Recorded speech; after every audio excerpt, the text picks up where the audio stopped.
Hey everybody, KC here.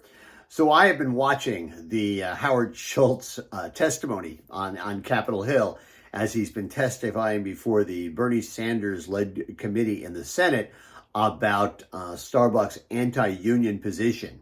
And now I got to tell you, I'll cover this more down below. But the one thing I do have to say is, I love shows like The West Wing, right?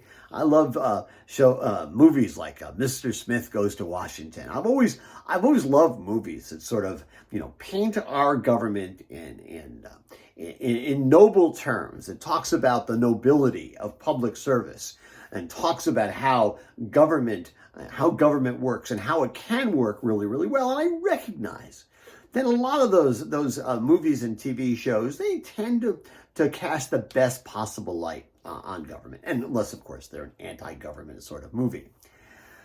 But I gotta tell you, this hearing is making my teeth hurt. It is, in some ways, it's interminable.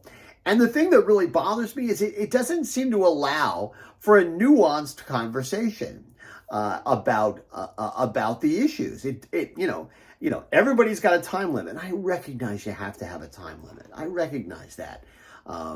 But at some point, you got to let people finish their sentences. Now, they also have to say, listen, if we're going to be questioning the witnesses, you ought to be asking questions instead of making long political statements. And that's people on both sides of the aisle, right? In a lot of ways, they weren't there to ask questions. They were there to take a position. And if they had to get a question or two in just to make it look legitimate, it was a question that was going to give them the answer that they wanted.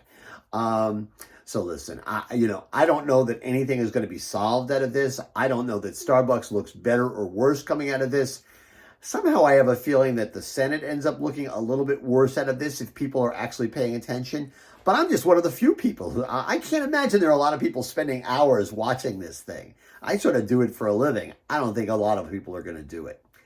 Anyway, as I said, I'll cover it more below, but the wheels of government are just, I don't think necessarily they're coming off, but man, it's painful to watch them move. Anyway, that's what's on my mind this morning. And as always, I want to hear what's on your mind.